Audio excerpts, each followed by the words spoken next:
और इसी हवाले से तज्ज़ियाकार lieutenant general retired Amjad Shoaib ने अब तक से गुफ्तगू में कहा है कि हमारे मीडिया को भी भारतीय मीडिया के खिलाफ खड़ा हो जाना चाहिए। पाकिस्तानी मीडिया भारतीय साजिशों को बेनकाब करे। तज्ज़ियाकार lieutenant general retired Amjad Shoaib ने अब तक से की गुफ्तगू, कहा कि हमारे मीडिया को भारतीय मीडिया के खिलाफ खड़ा हो जाना चाहिए। अमजद शुएब का कहना था कि पाकिस्तानी मीडिया भारतीय साजिशों को बेनकाब करे।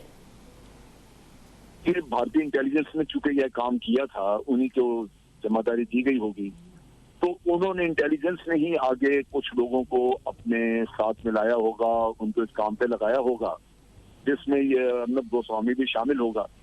और ये एक आदमी का व्हाट्सएप चैट आपको मिला है, ये एक आदमी की बात बाहर आई है।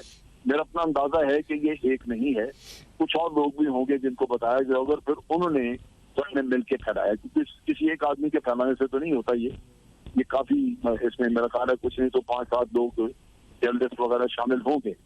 और ये एक, वैसे तो आप बात करने के अगर कोई मसला हो तो जरूरी नहीं शेयर करें, लेकिन यहाँ मकसद शेयर करने का यही था कि ये इससे पूरा फायदा उठाया जाए, इसको फैलाया जाए। भारत का प्रोपेगेंडा जो है उसका भरपूर जवाब देने के लिए मीडिया को भी रोल अदा करना चाहिए, क्योंकि यहाँ पे एक चीज जो वाज़ेह हुई है वो ये है कि मोदी जो भी इस तरह के शरारत करता रहा है, फॉल्स फ्लैग ऑपरेशन कर, मीडिया में कुछ लोगों को वो कॉन्फिडेंस में लेके उनसे अपनी कैंपेन चलवाता रहा है। नतीजा ये है कि वो उनके झूठ को भी सच बना के अपने अवाम के सामने पेश करते रहे, जिसकी वजह से उनको सियासी तौर पे भी मोदी को बड़ी मदद मिली, वो इलेक्शन बड़े अच्छी तरह जीत गया।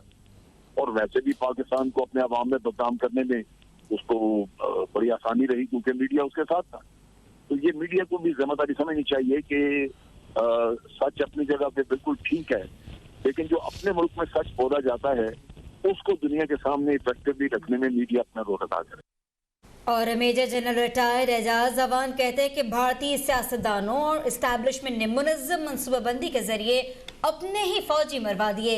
भारतीय फौज को सोचना चाहिए कि उनके सियासतदान उन्हें अपने घिनौने मंसूबों की भेंट चढ़ा रहे हैं। उनका कहना था कि भारतीय शहरियों को भी सोचना चाहिए कि इंतहा पसंद मोदी सरकार भारत और उसके अवाम के लिए कितने खतरनाक है।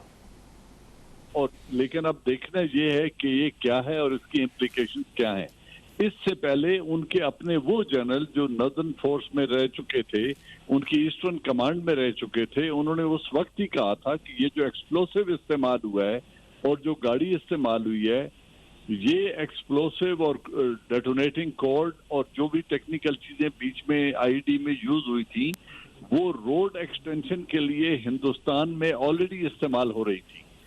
तो उसमें तो कोई चीज बाहर से आई हुई नहीं थी, ये तो पहले ही एस्टैब्लिश हो चुका था।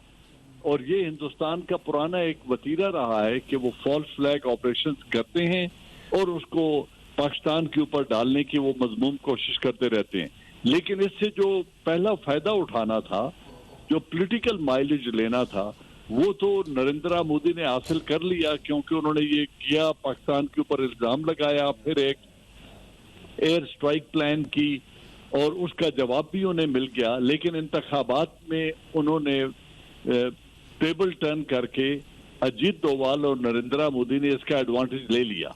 लेकिन इसमें जो गौरतलब बात है वो ये है कि अगर ये दोनों शख्स अपने पॉलिटिकल मकासद के लिए अपने ही फौजियों को मौत की घाट उतार सकते हैं, तो इनकी फौज को ये सोचना पड़ेगा कि वो उनकी जिंदगियां कितनी सस्ती हैं कि पॉलिटिकल माइलेज के लिए 40 आदमी को वो खुद मार देते हैं। फिर उन्होंने पठानकोट में एक ऑपरेशन प्लान किया था, जिसमें हमने अपनी इन्वेस्टिगेशन टीम भी भेजी थी, उसमें भी कोई आउटकम नहीं हुआ। और इससे पहले जो कुछ वो करते रहे हैं वो तो साफ जाहिर है। तो इस तरह का जो मिस एडवेंचर है, जहां उनके अपने फौजियों की जिंदगियां भेंट चढ़ाई जाएं और उसका इल्जाम एक नेबरिंग कंट्री पे दिया जाए जहां बड़ी प्रोफेशनल आर्मी बैठी है और उनका पोटेंशियल और रिजॉल्व हिंदुस्तान से किसी एतबार से कम नहीं है, अगर ये माइंडसेट रहा तो ये खित्तों को किसी मिसकैलकुलेशन और जंग में धकेल देगा, जिसके ऊपर इंटरनेशनल कुव्वतों को तवज्जो देनी चाहिए।